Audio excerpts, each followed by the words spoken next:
जय हिंद दोस्तों, मास्टर जी info channel पर मैं भवेश कुमार आप सबों का स्वागत करता हूं। दोस्तों, जैसा कि आप लोगों को मालूम है कि एसएससी जीडी का एग्ज़ाम 10 जनवरी से स्टार्ट हो रहा है, तो उसके लिए हम लोग लेकर आए हैं योद्धा सीरीज। जी हां दोस्तों, योद्धा सीरीज में हम लोग एसएससी जीडी के लिए स्टैटिक जीके और करंट अफेयर को कवर करने वाले हैं। तो चलिए दोस्तों स्टार्ट करते हैं। भारतीय पुरातत्व शास्त्र के जनक कौन है? तो अलेक्जेंडर कर्निंघम है। ठीक है। सती प्रथा का पहला लिखित साक्ष्य कहाँ से मिला है? एरन अभिलेख। भानुगुप्त के एरन अभिलेख से सती प्रथा का पहला लिखित साक्ष्य मिला है। नेक्स्ट है, बीना बजाते हुए मुद्रा वाले सिक्के किसके मिले हैं? तो समुद्रगुप्त के बीना बजाते वाले सिक्के मिले हैं। नेक्स्ट है, भारत का नेपोलियन कौन है दोस्तों? तो भारत का नेपोलियन समुद्रगुप्त है। अभिलेखों का अध्ययन क्या कहलाता है? अभिलेखों का अध्ययन एपिग्राफी कहलाता है। हाथी गुफा अभिलेख कहाँ है दोस्तों? हाथी गुफा अभिलेख कलिंगराज खारवेल द्वारा बनाया गया है। और यह कहाँ है आपको कमेंट बॉक्स में कमेंट करके बताना है। जूनागढ़ यानी कि गिरनार अभिलेख यह रुद्रदामन द्वारा बनाया गया है। नासिक अभिलेख यह गौतमी बल्लभश्री द्वारा बनाया गया है। प्रयाग स्तंभलेख समुद्रगुप्त द्वारा लिखा गया है, बनवाया गया है। एहोल अभिलेख पुलकेशियन द्वितीय द्वारा बनाया गया है। पुलकेशियन द्वितीय का जो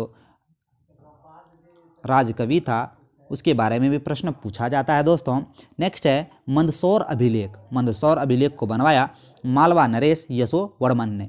ग्वालियर अभिलेख को किसने बनाया? तो प्रतिहार नरेश भोज ने ग्वालियर अभिलेख को बनवाया। नेक्स्ट है, भीतरी एव जूनागढ़ अभिलेख को स्कंद गुप्त ने बनाया। भीतरी एव जूनागढ़ अभिलेख को स्कंद गुप्त ने बनाया। नेक्स्ट है, ब्राह्मण की उत्पत्ति के संबंध में महाविस्फोटक सिद्धांत। ब्रह्मांड की उत्पत्ति के संबंध में महाविस्फोटक सिद्धांत जिसे बिग बैंग थ्योरी के प्रतिपादक कौन थे? तो जॉर्ज लेमैत्रे। कौन थे दोस्तों? George Lemaitre. ब्रह्मांड की उत्पत्ति के संबंध में महाविस्फोटक सिद्धांत बिग बैंग थ्योरी के प्रतिपादक जॉर्ज लेमैत्रे थे। कई बार ये प्रश्न पूछा गया है। Higgs boson God particle Higgs Satyendranath Bose द्वारा दिया गया था। नेक्स्ट है, राष्ट्रीय खाद्य सुरक्षा अधिनियम 2013 में आया था। राष्ट्रीय खाद्य सुरक्षा अधिनियम 2013 में आया था। वहीं बात करें दोस्तों नेक्स्ट शिक्षा के अधिकार के बारे में, तो काफ़ी हाईलाइटेड ये प्रश्न है दोस्तों। शिक्षा का अधिकार अधिनियम कब आया? तो ये 2009 में आया। शिक्षा का अधिकार अधिनियम लागू हुआ 1 अप्रैल 2010 से। ये कई बार पूछा गया है कि शिक्षा का अधिकार अधिनियम कब लागू हुआ? 1 अप्रैल 2010 से लागू हो गया। वहीं अधिनियम पूछे तो 2009 का अधिनियम था। बात करें दोस्तों कि यह जो है किस अनुसूची में है? तो अनुसूची 21 का 1 में है। ठीक है। राष्ट्रीय ग्रामीण रोजगार गारंटी अधिनियम 2005 में आया। राष्ट्रीय ग्रामीण रोजगार गारंटी अधिनियम 2005 में आया, जिसे नरेगा पहले कहा जाता था। इसे 2005 में 2 फरवरी 2006 में इसे मनरेगा बना दिया गया दोस्तों। मनरेगा की स्थापना 2 अक्टूबर 2009 को हो जाती है। ठीक है। नेक्स्ट है, भारत के पहले वायसराय कौन थे? तो भारत के पहले वायसराय लॉर्ड कैनिंग थे। नेक्स्ट है, बंगाल का पहला गवर्नर कौन था? तो बंगाल का पहला गवर्नर रॉबर्ट क्लाइव था। बंगाल का पहला गवर्नर रॉबर्ट क्लाइव था। 1757 युद्ध के समय प्लासी का जो युद्ध हुआ था दोस्तों, उस समय भी बंगाल का गवर्नर रॉबर्ट क्लाइव था। बंगाल का पहला गवर्नर जनरल कौन था? तो बंगाल का पहला गवर्नर जनरल वारेन हेस्टिंग था। ठीक है। नेक्स्ट है, भारत का पहला गवर्नर जनरल। तो भारत का पहला गवर्नर जनरल विलियम बेटिंग था। ठीक है। पहले भारतीय गवर्नर जनरल कौन थे? एवं अंतिम भारतीय गवर्नर जनरल सी राजगोपालाचारी थे। ठीक है। नेक्स्ट है, वेद त्रय में कितने वेद शामिल हैं? तो वेद त्रय में 3 वेद शामिल है, ऋग्वेद, सामवेद, यजुर्वेद। ठीक है। इसमें अथर्ववेद को शामिल नहीं किया गया है। नेक्स्ट है, भारत संगीत का जनक सामवेद को कहते हैं। सभा और समितियों को प्रजापति की 2 पुत्रियां कहा गया है। जादू टोना अंधविश्वास का उल्लेख अथर्ववेद में किया गया है। सबसे प्राचीन वेद कौन सा है? तो सबसे प्राचीन वेद ऋग्वेद है। ठीक है। नेक्स्ट है, कौन सा ग्रह पार्थिव या आंतरिक ग्रह का नहीं है? कौन सा ग्रह पार्थिव या आंतरिक ग्रह नहीं है दोस्तों? तो बृहस्पति ग्रह जो है दोस्तों पार्थिव या आंतरिक ग्रह नहीं है, यह बाह्य ग्रह के अंतर्गत आता है। नेक्स्ट है, आंतरिक ग्रह में सूर्य और क्षुद्र ग्रह के बीच जो मंगल और बृहस्पति है दोस्तों, मंगल की और बुध ग्रह, शुक्र ग्रह और पृथ्वी ग्रह ये सभी आंतरिक ग्रह हैं। मंगल, बुध, शुक्र और पृथ्वी ये सब आंतरिक ग्रह हैं। ठीक है। बृहस्पति से उधर जो है बृहस्पति, शनि, अरुण, वरुण ये बाह्य ग्रह के अंतर्गत आता है। ये भी प्रश्न पूछा जाता है दोस्तों कि ये एस्ट्रॉयड जो बेल्ट है यानी क्षुद्र ग्रह किसके बीच पाया जाता है, तो मंगल और बृहस्पति के बीच क्षुद्र ग्रह पाए जाते हैं। बाह्य ग्रह के अंतर्गत आता है बृहस्पति, वरुण, शनि, अरुण ग्रह। ठीक है। नेक्स्ट है प्रधानमंत्री जनधन योजना की शुरुआत कब हुई, तो प्रधानमंत्री जनधन योजना की शुरुआत 28 अगस्त 2014 को हुई। वित्तीय समावेशन की सबसे बड़ी योजना कौन सी है दोस्तों, तो वित्तीय समावेशन की विश्व की सबसे बड़ी योजना जनधन योजना है, जिसे 28 अगस्त 2014 को स्टार्ट किया गया। जीरो बैलेंस अकाउंट ओपन इसमें किया जाता है। ठीक है। नेक्स्ट है सांसद आदर्श ग्राम योजना कब स्टार्ट हुआ दोस्तों, तो सांसद आदर्श ग्राम योजना 11 अक्टूबर 2014 को स्टार्ट हुआ। 11 अक्टूबर जयप्रकाश नारायण का जन्मदिवस के तौर पर इसे स्टार्ट किया गया। मिशन इंद्रधनुष जो है टीकाकरण से संबंधित है, ये 25 दिसंबर 2014 से स्टार्ट हुआ है। सौभाग्य योजना 25 दिसंबर 2017 से स्टार्ट हुआ है। स्वच्छ भारत मिशन 2 अक्टूबर 2014 से स्टार्ट हुआ है। जल जीवन मिशन जो स्टार्ट हुआ है 25 दिसंबर 2019 से स्टार्ट हुआ है। हर घर जल का लक्ष्य 2024 तक रखा है दोस्तों। ठीक है।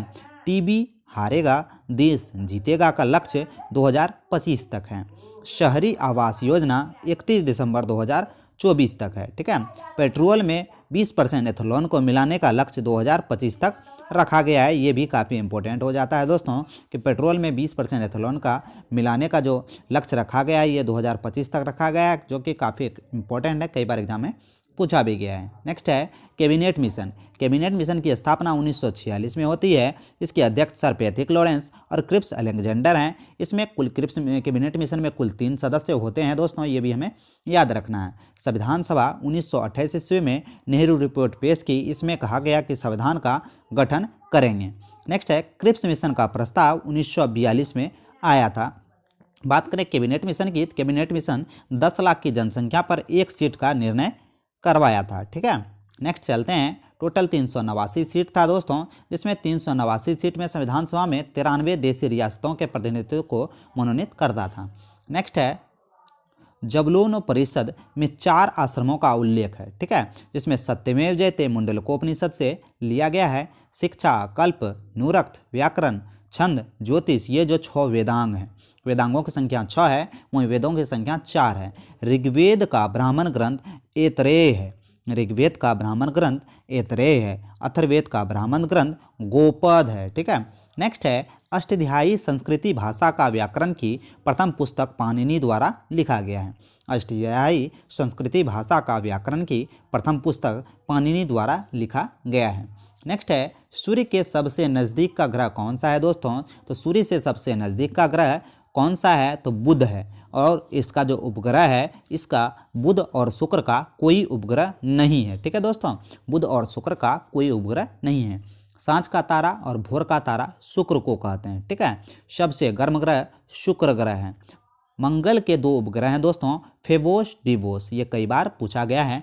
मंगल के कितने उपग्रह हैं, 2 उपग्रह हैं, फेबोस और डिबोस। मंगल को मार्स या मीथेन गैस पाया जाता है। मंगल में मार्स गैस या मीथेन गैस पाया जाता है। शनि का सबसे बड़ा उपग्रह कौन सा है, तो टाइटन। शनि का सबसे बड़ा उपग्रह टाइटन है।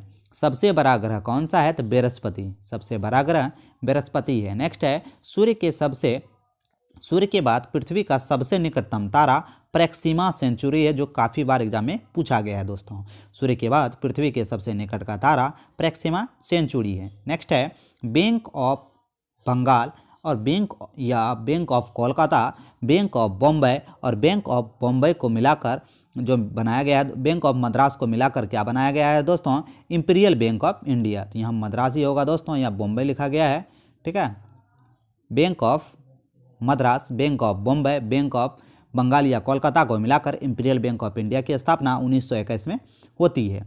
बात करें दोस्तों 19 जुलाई 1969 को 14 बड़े बैंकों का राष्ट्रीयकरण होता है। इंपीरियल बैंक का नाम बदलकर 1955 में SBI कर दिया गया था। 1980 में 6 बड़े बैंकों का राष्ट्रीयकरण होता है। RBI का राष्ट्रीयकरण 1 जनवरी 1949 को होता है, जो काफ़ी बार एग्जाम में पूछा गया है। नेक्स्ट है न्यूनतम कोष प्रणाली 1957 को लागू होती है। न्यूनतम कोष प्रणाली 1957 को लागू होती है।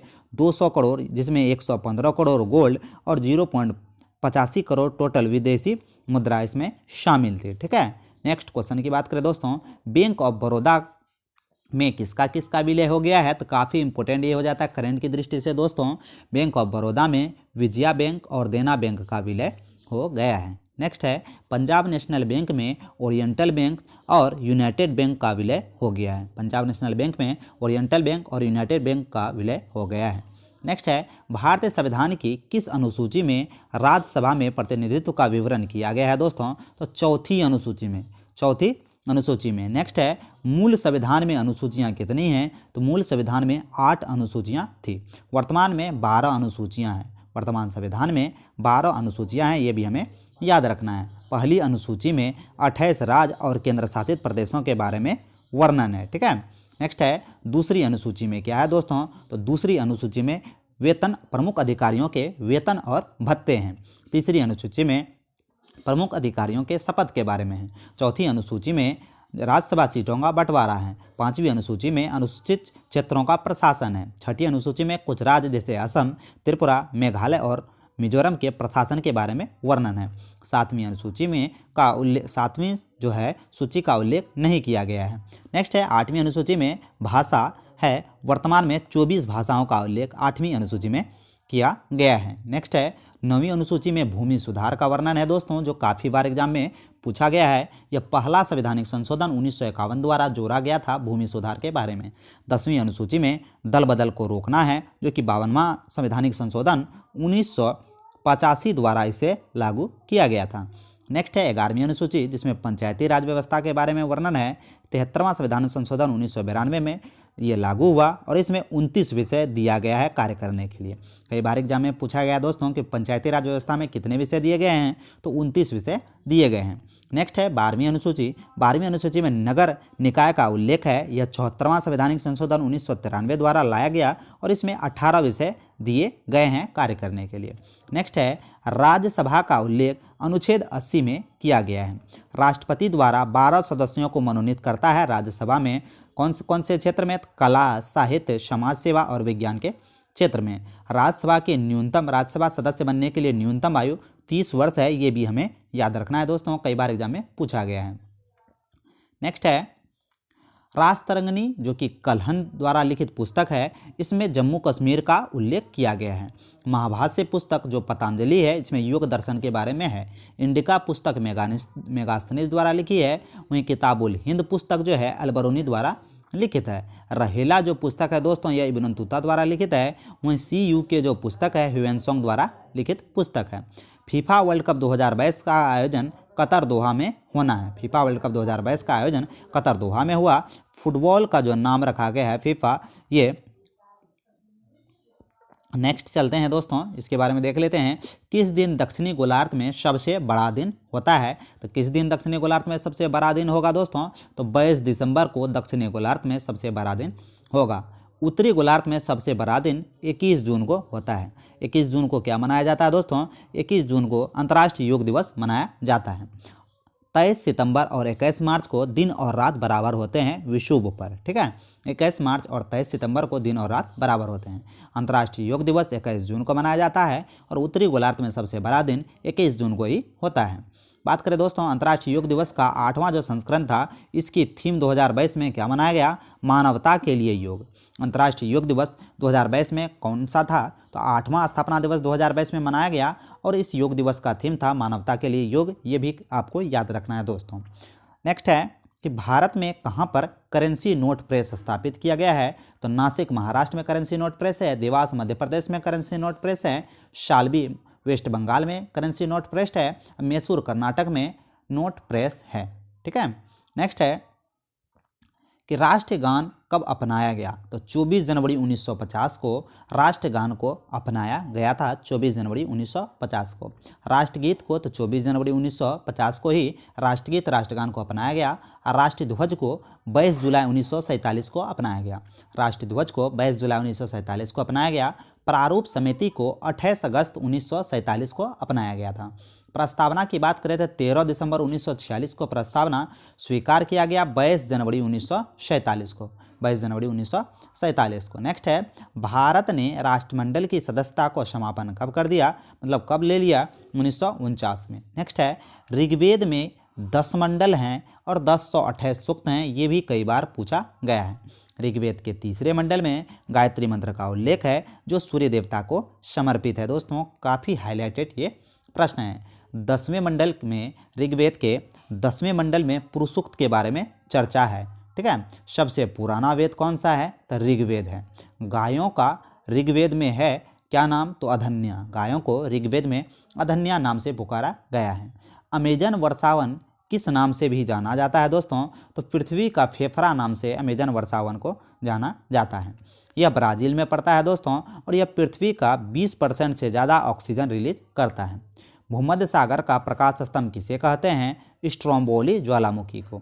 भूमध्य सागर का प्रकाश स्तंभ स्ट्रोम्बोली ज्वालामुखी को कहते हैं। वहीं समुद्र वर्षावन को प्रवाल कहते हैं। नेक्स्ट है नील नदी का वरदान किसे कहते हैं दोस्तों? तो नील नदी का वरदान मिस्र को कहा जाता है। नेक्स्ट है विश्व का सबसे बड़ा प्रवाल भित्ति कौन सा है दोस्तों? तो विश्व का सबसे बड़ा प्रवाल भित्ति ग्रेट बैरियर रीफ है जो कि ऑस्ट्रेलिया में है। नेक्स्ट है भारत में बजट प्रणाली के संस्थापक कौन है? तो जेम्स विल्सन है। भारत में बजट प्रणाली के संस्थापक जेम्स विल्सन है। रेल बजट और आम बजट को कब विलय कर दिया गया? तो विवेक देवराय समिति की सिफारिश पर 2017 में विलय कर दिया गया था। वहीं रेल बजट को आम बजट में प्रथम बार एकवर्थ कमेटी की सिफारिश पर 1924 से 25 में मिला दिया गया था, फिर अलग कर दिया गया दोस्तों, और 2017 में रेल बजट को आम बजट में फिर से मिला दिया गया विवेक देवराय समिति की सिफारिश पर। स्वतंत्र भारत का पहला बजट षणमुखम शेट्टी द्वारा पेश किया गया था। गणतंत्र भारत का पहला बजट जॉन मेथाई द्वारा प्रस्तुत किया गया है। अब तक सर्वाधिक बार बजट प्रस्तुत किया गया था मोरारजी देसाई द्वारा 10 बार। ठीक है, नेक्स्ट है संविधान में कुल कितनी महिला सदस्य थी दोस्तों? तो संविधान में कुल 15 महिला सदस्य थे। संविधान सभा में कुल 15 महिला सदस्य थे। नेक्स्ट है सर्वाधिक राज्य, जो बात करें संविधान सभा में, ये सर्वाधिक किस राज्य से संविधान सभा में सदस्य थे? तो उत्तर प्रदेश राज्य से शामिल थे। नेक्स्ट है देसी रियासत से एकमात्र महिला थी जिसका नाम क्या था? तो इसका नाम रेजी गेमक्सिन था। ठीक है, बात करें संविधान सभा में एकमात्र मुस्लिम महिला कौन थी? तो बेगम एजाज रसूल। ये भी हमें याद रखना है दोस्तों। ठीक है, तो आज हम लोग यहीं पर समाप्त करते हैं। अगला सेशन जो होगा दोस्तों आपका कल होगा। आज का ये वीडियो आपको कैसा लगा कमेंट करके ज़रूर हमें बताएं, और इसी तरह का वीडियो देखने के लिए मास्टर्स इन्फो को अभी सब्सक्राइब कर ले दोस्तों। एसएससी जीडी का एग्ज़ाम 10 जनवरी से स्टार्ट हो रहा है, तो जितना ज़्यादा आप प्रैक्टिस पर अभी ध्यान दीजिएगा दोस्तों उतना आपके लिए बेहतर है। तो मिलते हैं दोस्तों अगले वीडियो में। कमेंट करके ज़रूर बताएं दोस्तों कि आज का ये वीडियो आपको कैसा लगा। ठीक है दोस्तों, धन्यवाद। जय हिंद, जय भारत।